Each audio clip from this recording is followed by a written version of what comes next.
2022년 9월 현대시 신인추천 작품상에서 문은성 시인하고 차한비 시인 두 작품이 당선작으로 신인추천 작품상으로 등단이 됐어요. 아, 두 분이 되신 거네요? 예. 그랬는데 그 차한비 시인 것은 너무 길어가지고 이걸 수필 같아가지고 이걸 어떻게 하기가 좀 곤란하고, 그래도 소개하기가 괜찮을 만한 것은 그 문은성 시인의 검푸른 잠이란 걸 한번 보게요.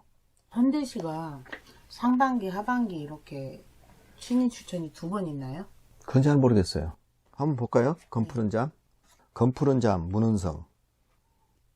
모든 슬픈 저녁마다 나는 늙은 사냥개를 불러들이지. 목줄을 채우지 않은 나의 개는 빈 들판을 가로질러와 아프지 않는 나의 상처를 핥는다. 죽은 것들이 곁에 있다. 죽은 것들만이 오히려 미풍을 느끼는 저녁이다. 이 시는 시인들이 참 좋아할 만한 시예요. 예전에 어떤 시인이었죠? 개와 오운가요? 시인의 그 시도 있었고, 개가 등장하는 시들이 몇 개 있는데, 검푸른 뭐 이렇게 검다 그런 시어가 또 많이 쓰이죠. 예. 신인상에서도 한효진 시인이었나요? 검은 절 하얀 꿈인가? 그런 제목도 있었고, 시인들이 좋아할 만한 제목이에요. 예, 안에 내용도 그래요.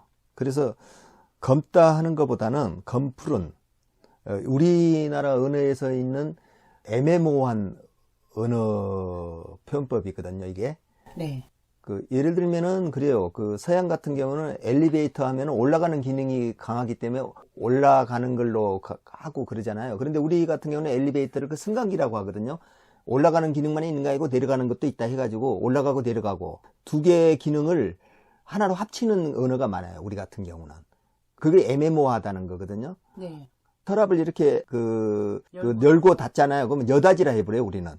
열고 닫으니까. 그 두 개 단어를 이렇게 하고, 그 다음에 석양이 예를 들면은 붉다 그러면은 보통 서양에서는 붉다 그런 식으로 하고, 아니면은 약간 더 붉다라든지 옅다든지 이런 식으로 하나의 언어를 규정을 시켜 갖고 하거든요. 그런데 우리는 그게 아니고 불구스레하다. 불구죽죽. 예, 불구죽죽. 그것은 뭐냐면은 붉기도 하지만 약간 푸른 기도 있고 다른 색깔에 섞여 있음. 네. 그것을 같이 표현하거든요. 그래서 검푸른다고 하면 푸르면 푸르고 검으면 검지 왜 검푸른 이렇게 했냐 이 말이죠. 근데 저녁이 완벽하게 암흑으로 들어가기 전과 그 푸른 거 낮이 지기 전에 상태, 그랬을 때 또 밤에도 나와보면은 검푸르거든요. 지륵 같은 밤이 아닐 때는 검푸르단 말이에요. 여명 직전에도 검푸르지 않아요? 예, 그래서 언어 선택이 이렇게 중간 애매모호함, 그것을 상당히 좋아해요. 그래서 거기가 시인적 감성이 다 있는 거예요, 언어 속에가, 우리나라 말에는. 그래서 검푸른 잠이라고 하면은 어떻게 느껴져요? 저는 검푸르다 하면은 새벽이 떠오르거든요. 예. 가장 동트기 전에 몽롱함과 몽상과 설레임과 그런 것들이 같이 있는 그런 분위기, 그 밤을, 깊은 칠흑같이 어두운 밤을 건너온 느낌, 검푸른 느낌이 떠오르고요. 여기서는 이제 저녁이 나왔는데, 이제 저녁보다도 저는 잠을 푹 이렇게 깊은 밤을 다 전투를 치른 것 같은, 그리고 나서 소진된 느낌. 낮에 소진도 있지만 밤에 소진도 있다고 생각해요. 그래서 검푸른 잠이니까 그 깊은 어두운 세계에서 마치 전투를 치르고 다 소진된 느낌이 더 저는 와닿는 것 같아요. 예. 그런 이미지가 먼저 떠올라요.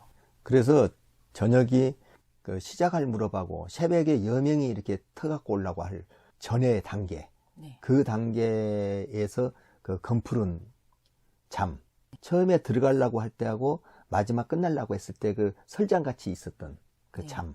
그러면 그 잠은 무슨 잠이냐?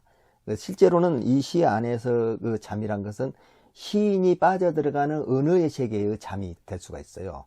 그래서 저녁에 밤 늦게까지 시어와 사물과의 대화에서 자기가 그 캐왔던 많은 사고와 그 안에서 시를 완성하기 위해서 노력했던 그런 내용이 이 안에가 들어가 있어요. 그래서 그 내용으로서 이 시를 보면은 시인이 어떤 과정을 통해서 어떻게 언어를 자기화시켜 나가고 다른 사물로서의 변형을 갖다가 취해 나가는가 이런 것을 여기서 볼 수가 있거든요. 네. 예, 그래서 시인들이 좋아할 수 있는 시다. 그렇게 봐서 이 시를 하나 가지고 와봤어요. 검푸른 잠.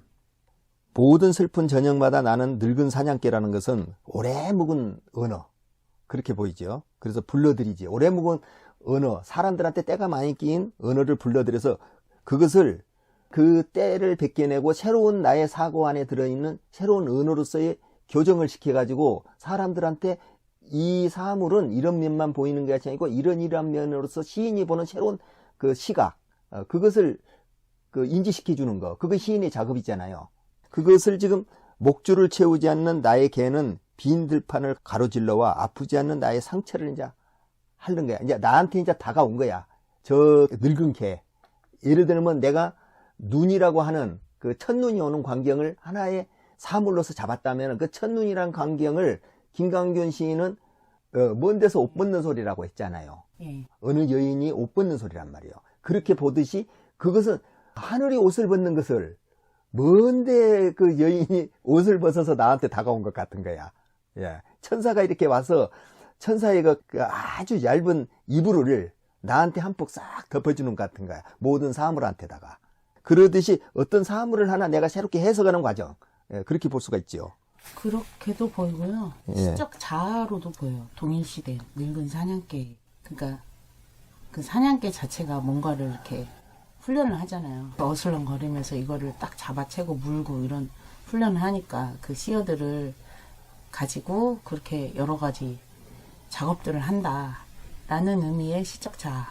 예, 그러니까 그 늙은 사냥개가 아주 노련한, 그 노회한 이 언어란 말이에요. 그래서 너무 노련해서 시인이 칼을 대고 거기에다가 어떤 것을 해놔봐야 이게 살살살살 피해가. 그 언어에 대한 어떤 사고를 가지려고 하면 이게 계속 나는 그게 아닌데 하면서 자기 스스로가 자기를 방어하고 가듯이 하는 노예한 사냥개인 거야, 이 언어가.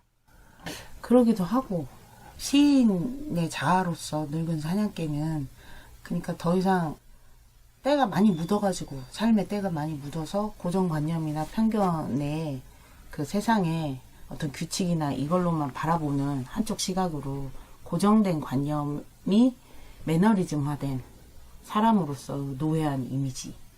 그래서 늙은 사냥개. 그런 젊은 날에 신선한 감각이 있는 시인이라면 그런 것들이 날렵하고 민첩하게 또는 리드미컬하게 할 수 있겠지만 그게 좀 벅차다라는 의미에서 늙은 사냥개 같기도 해요.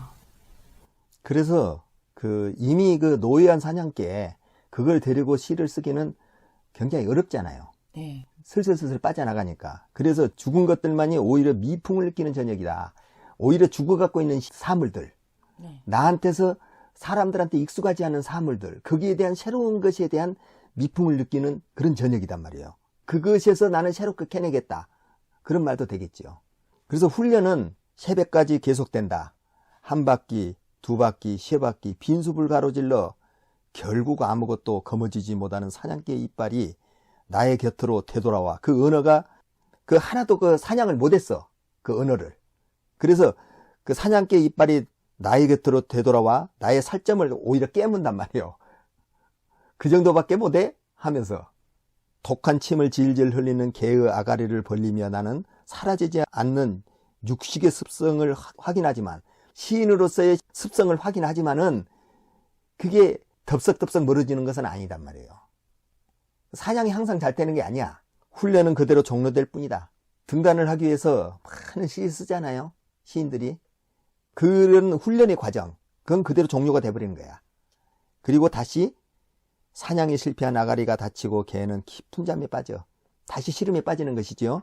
깊은 잠이 그를 살아남게 할 것이다. 다시 한번 언어의 세계에 빠져든다고 항상 언어를 가져온 것이 아니에요. 사물의 세계에 빠져든다고 사물을 가져올 수 있는 게 아니야. 그냥 무로 만들어야 돼. 그 상태에서는. 모든 걸 무화시키 갖고 아무것도 없는 상태에서 다시 한 번 더 그 깊은 잠, 나의 모든 지식과 나의 사고를 한 번 비우고 났었을 때 새롭게 보일 거 아니에요. 그 과정이 필요하다는 거예요. 그래서 깊은 잠이 그를 살아남게 할 것이다, 이 말은. 잠이 비로소 그를 완성하는 것이다. 이토록 기나긴 새벽을 위해. 사냥한 적 없는데 우리 곁에 죽은 것들이 너무 많다. 모두 한 번도 사냥하지 않는 것들인데 한 번도 은어로서의 새로 태어나보고 은어로서의 자기 기능을 다 하지 못하고 죽은 것들이 너무 많다는 거예요. 그래서 그걸 더 풍부하고 더 세련되게 만들어줘야 되는데 그런 과정도 없이 없어지는 거야. 그것은 우리가 인생을 사는데도 그렇잖아요. 누구는 막 화려하게 엄청난 무늬를 가지고 그걸 막 뛰어나게끔 부풀려갖고 대단한 인생을 산 것 같이 보이고 어떤 사람은 참 자기 스스로가 정직하고 바르고 똑바르게 살아와도 전혀 아무것도 드러나지 않는 사람도 많단 말이에요. 그런 거나 똑같은 거예요. 나의 늙은 개는 그것들 사이에서 잠들어간다. 새벽이 깊어갈수록 나무들은 머리를 풀어헤치고 한 번도 사냥해보지도 못하고 그 개가 주인이 주는 밥만 먹고 주인이 정해준 이름만 가지고 그러고 살다 죽잖아요. 그러듯이 언어에 대한 새로운 것이 더 부여되지도 않고 새로운 사물에 대한 해석도 없고 생각에 대한 고뇌도 없이 그냥 스쳐 지나가다 다 사라져 버리는 거예요. 그래서 새벽이 깊어갈수록 나무들은 머리를 풀어헤치고 그 잠든 숲은 잠든 것들을 소화하기 시작해. 그냥 이것도 그거고 저것도 저건 같이 숲이란 건 그렇잖아요. 숲 안에서 어떤 나무, 어떤 풀, 어떤 꽃 이렇게 정해지는데 숲으로 정해져 버리면 그 안에는 아무것도 없는 거야. 그냥 다 뭉뚱그려서 하나로만 있는 거예요. 그게. 그래서 숲은 잠든 것들을 그래서 마구 소화하고 배탈이 날 정도로 먹기만 하는 거야, 이게. 그래서 숲의 빈 내장 속 허기가 우리 몸을 핥아내린다. 그것이 쭉 빠져나가 버려야 돼요. 완벽하게 빈 상태로. 그래야지만이 다시 새로운 언어와 새로운 과정을 겪으면서 내가 아만 이거 시를 잘 썼다고 그걸 들여다보면 또 부족한 거 있고 또 부족한 거 있고 계속 그럴 거 아닙니까? 시인들 입장에서는. 예, 그러듯이 한 바퀴 돌고 두 바퀴 돌고 수백 번을 돌아서 아무것도 물어뜯지 못하는 것이 개의 훈련이란 말이에요. 이것이 새로운 창작 과정인 것이에요.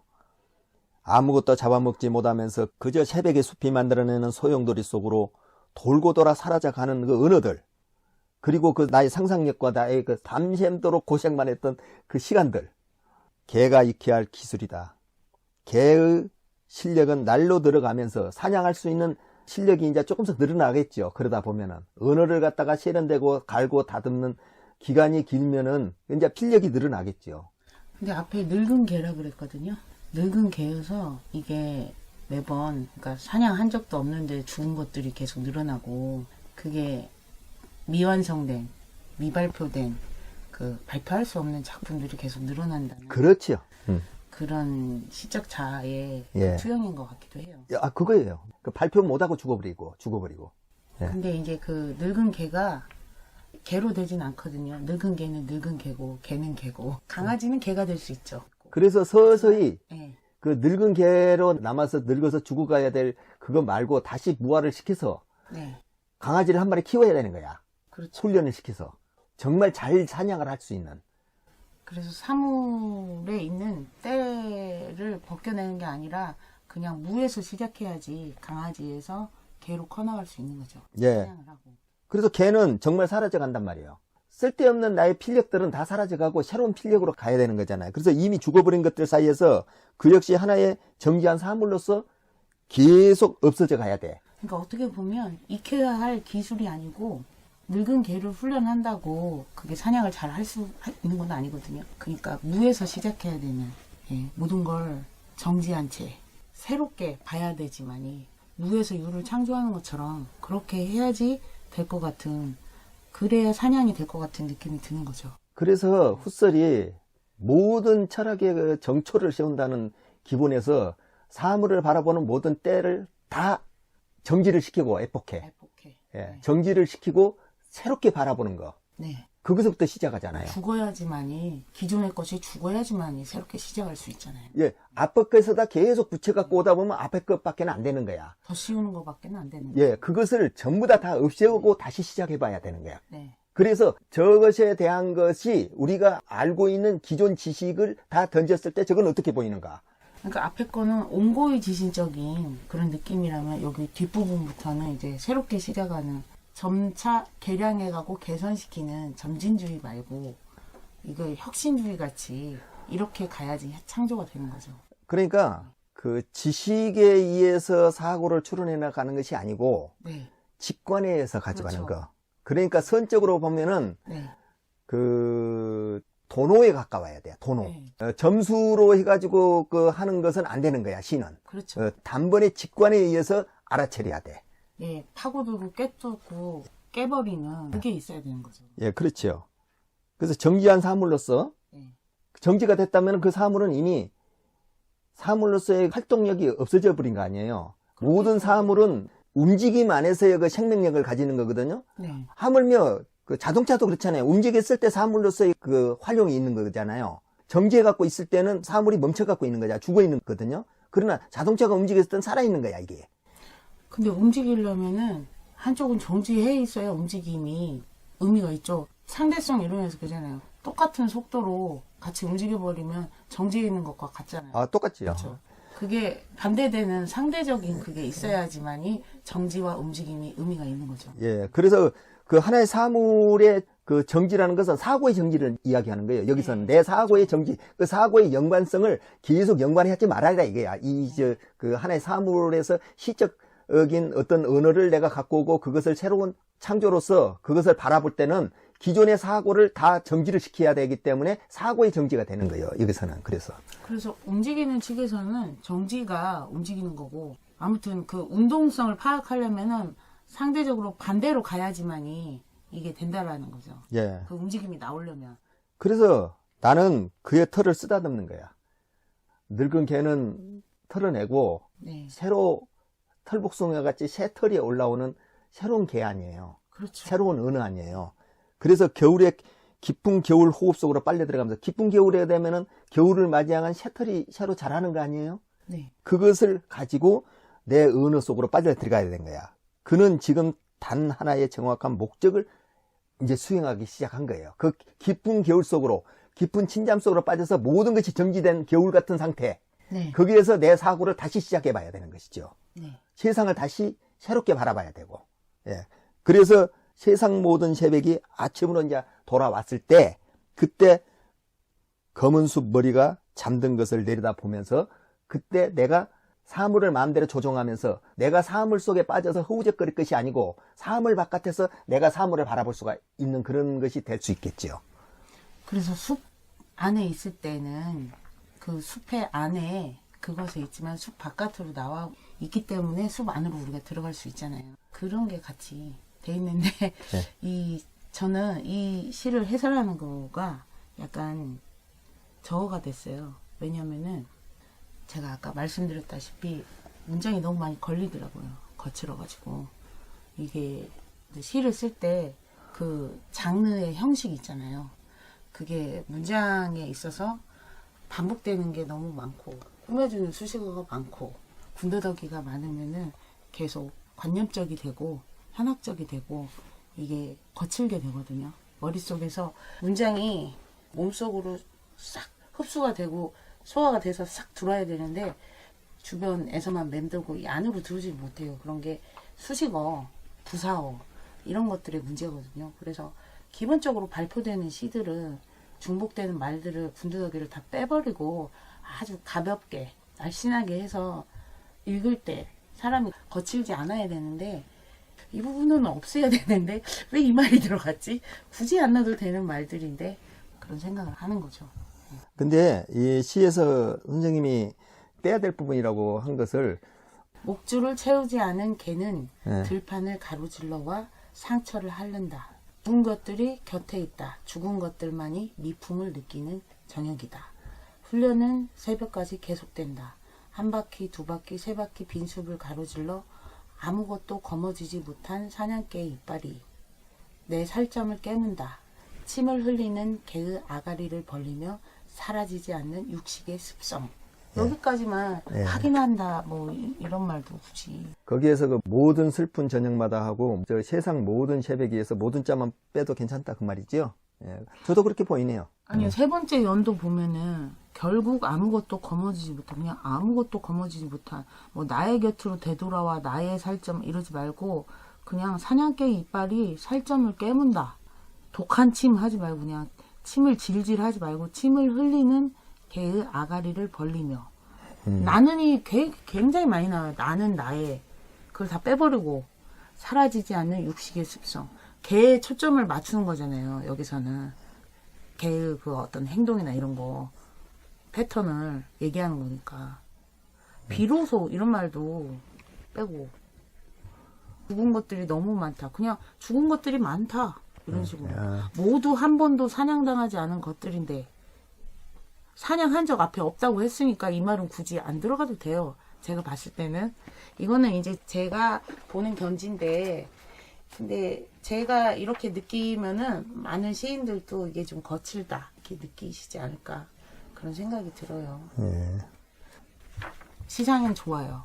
시상이 좋은데 좋은 시상들이 시를 빨리 발표하면 아깝게 돼요. 그러니까 이런 좋은 시상들은 두고두고 더 묵혀가지고 더 많이 좋게 훨씬 더 가능성 있는 그 시어들로 바꿔주는 그런 작업들이 필요할 것 같고, 아까운 시 좋다고 생각하는 시일수록 그렇게 더 묵혀두는 발효의 시간들이 더 많이 필요하지 않나 그런 생각이 들어요. 여기까지만 합시다. 예. 예.